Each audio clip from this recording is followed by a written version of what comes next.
well, hi, welcome back to my channel. Okay, so what are we doing today? Today we are talking about Giovanni'S Room by James Baldwin. This was my very first book of 2022, and I am so excited. I'm so pleased and with myself that I chose this as my first book of 2022. Now, why, you may ask? Well, first of all, this was a gift from Sandy from Miss Reads a Lot. I saw her read this on her channel. I also saw Kelly from Books I'm Not Reading read this during my first few days almost on BookTube. And then Sandy asked, kindly said, I will send you this book. I will send you Giovanni'S Room by James Baldwin. And I was like, yes, please. And so she did. So this is Sandy's copy. I'm truly grateful for the book, Sandy. I love it. I don't know if I would give it up, if that tells you how I feel about the book. Okay, so what is this? This is a novel. It's about my version is 169 pages, and it was first published in 1956. So we're following our main protagonist, David, and we are in his head. I mean, it's told from the first person perspective, and so we're following David around, and David has a big predicament. I would say that at the heart of the novel, he is pulled between two things. One is the social constraints, the social expectations is probably the better way to say it. The social expectations of the time and what his heart and what his desires are. So David's desire, the thing that is undeniable in him, is that he is completely and utterly attracted to a male bartender while he is living in France. David is an American and sort of shaped by American ideals, and he knows in his heart and in the passages, some of the most awe-inspiring passages was the description of David's absolute attraction to this other man. But of course, being an American, shaped a lot by what his father thinks a man should be. David's father is really, I keep on thinking that David's father has this huge presence in the book, but he doesn't even show up. He just shows up in letters and in David's mind. But David's father really has this influence over him, of course, but this influence of the way that David sees society and sees the expectations of his maleness in society. And a lot of that is definitely shaped by his dad, which is really, really fascinating. And it brought up a lot of questions for me, like what kind of impression does a father leave on his son? What kind of impression is a good impression that one would want to leave on their son? What is one that is a not good impression that wants to leave on his son? And I was wondering the role that fathers play in their sons' lives. And this is probably true because of Baldwin, this novel in particular, but it seems to be echoed in all of my readings. So David constantly struggling with himself and his sexuality because in some ways he's arguing with society, but in a lot of other ways he's arguing with his own father. Speaking of fathers and sons, another father and son relationship that I was very intrigued by is the Odyssey.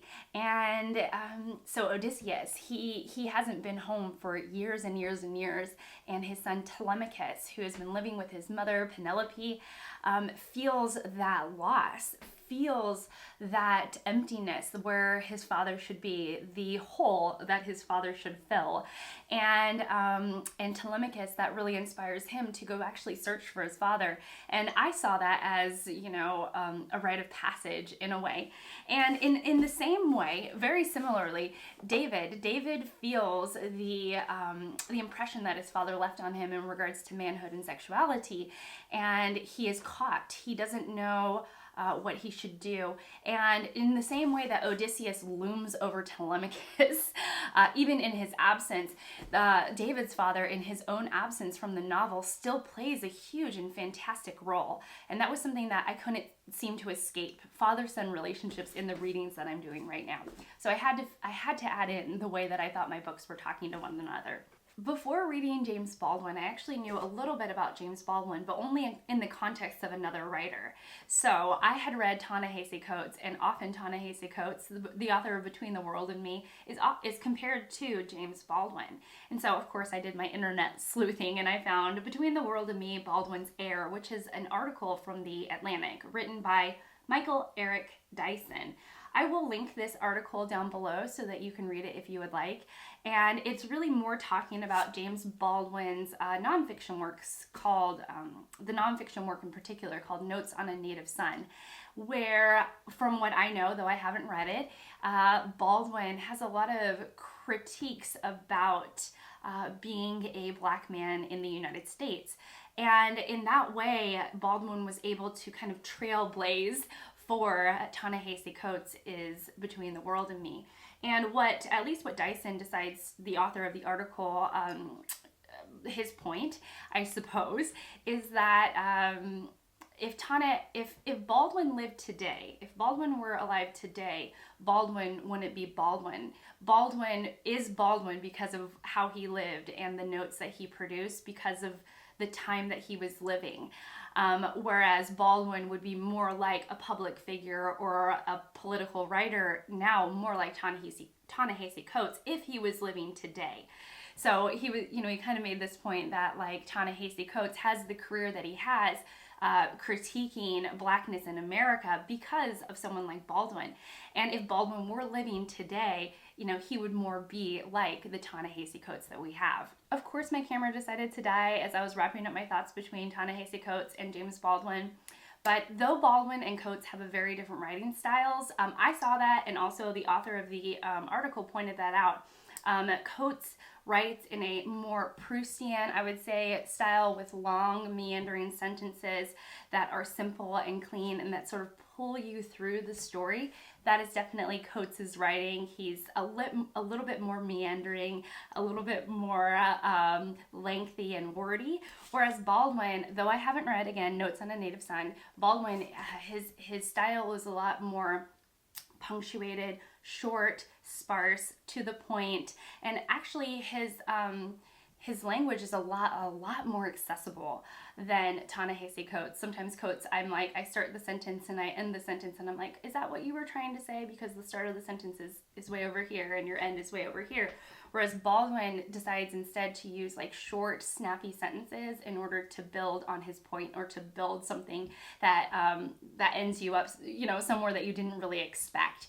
And in that way, I think Baldwin is a lot easier to read.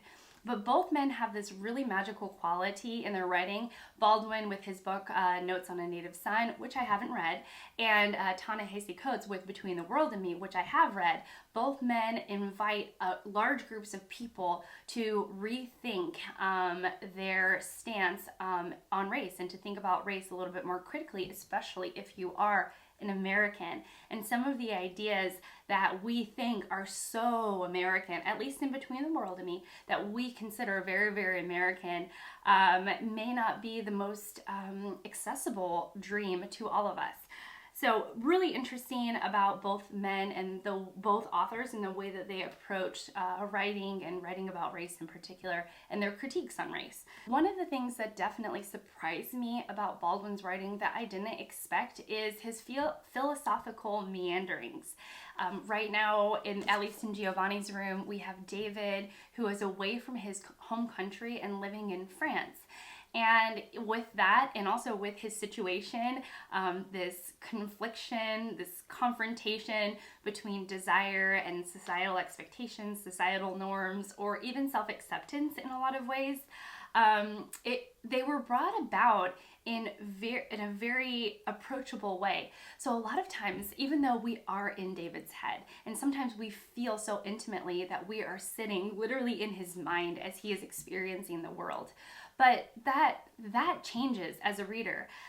When he starts talking to other people, what I imagined and what I experienced is that I was sitting down in a bar, cozied up, and kind of enjoying my own cocktail as I listened to someone else have a philosophical conversation, and I was just there as a little wallflower taking in all of their philosophical meanderings. So that's what the conversations feel like. They feel very visceral. They feel very real. They actually come off as conversations that I feel like I've heard before in some way or another. I'm going to illustrate a conversation about home and the back and forth that David and Giovanni have talking about home. So I'll try and read this as best as possible so that you guys can follow along. So David starts and he says, "Would you rather go to Italy? Would you rather visit your home?" Giovanni responds and he says this. He smiled. "I do not think I have a home anymore. No, I would not like to go to Italy. Perhaps after all, for the same reasons you do not want to go to the United States." David responds, "But I am going to the United States," I said quickly, and he looked at me. "I mean, I'm certainly going back there one of these days." Giovanni responds, "One of these days," he said, "everything bad will happen. One of these days." David responds with, "Why is it bad?" He, who is Giovanni, he smiled. "Why will you go home and then find that home is not home anymore? Then you will be really in trouble. As long as you stay here, you can always think, 'One day I will go home.'" He played with my thumb and grinned. "C'est ça pas?" And then David responds, "Beautiful logic." I said, "I mean, I have a home to go to, as long as I don't go there." And then Giovanni laughs. "Well, isn't it true? You don't have a home until you leave it, and then when you have left it, you can never go back." And that's it. That is one of the conversations that I felt like I was just sitting there in the French, sitting there in France, with outside, maybe in like this open arena where there's a bar and just a few people smoking cigarettes and drinking their drinks. And here I see two strangers who are clearly intimately involved, who clearly have something, some deep feelings for each other. And I'm just sitting there with my cocktail and I'm cozied up to them and I'm like, what are they saying? And then as I sort of pretend to be listening and sipping my drink, I listen to this conversation about home, and it invites me to think about my home and going back to home. And I very much feel the same way. In a lot of ways, this very particular conversation very much touched me because I left my home in California over a decade ago, and a lot of times I have this deep, passionate desire to go back and see what I'm missing, to see what I've left. And then when I go back, I remember that it's not the same place that I had as a kid. Signage has changed and fences have gone up. Landscaping is different and houses have changed. Even like city constructions and roads, and my hometown has a problem with the homeless population and homelessness. And so when I most recently went back, one of the stark differences was seeing all of the changes with the homeless that are now occupying my hometown. And so fields and alleyways and streets are no longer the same ones that I walked down as a kid. And so this home for me is not home anymore if I think of home as a physical place. Whereas my parents are still there, so home is home to me if I think of it as the people that greet me when I go back. So James Baldwin, to wrap up, James Baldwin brings a lot to the table. A lot in regards to philosophy, identity, desire, societal expectations, critiques on America.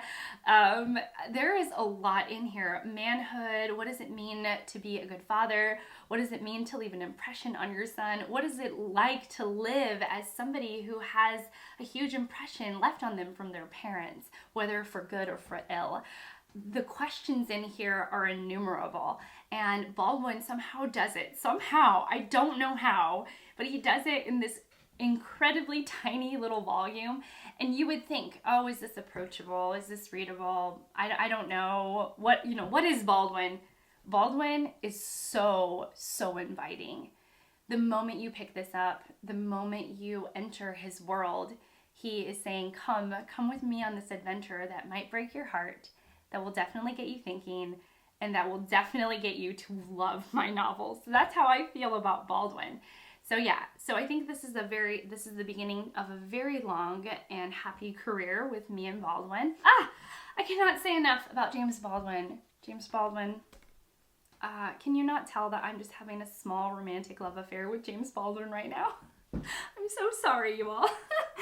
But that is it for me. I highly recommend Baldwin if you are interested in this type of philosophical meanderings while diving into societal expectations and themes about identity and so on and so forth. I've already said it, but I would just highly recommend it and see what you get out of it. It's only 168 pages, I think I said, and totally worth your time. Am I just totally in love with him and like, you know, maybe misreading my feelings? I don't know, but you all can tell me. Tell me what books you recommend by him, what you like by him, and your thoughts about his writing. I would love to know. So thank you so much for watching. Thank you so much for being here, and I will see you all at my next one. Bye, guys.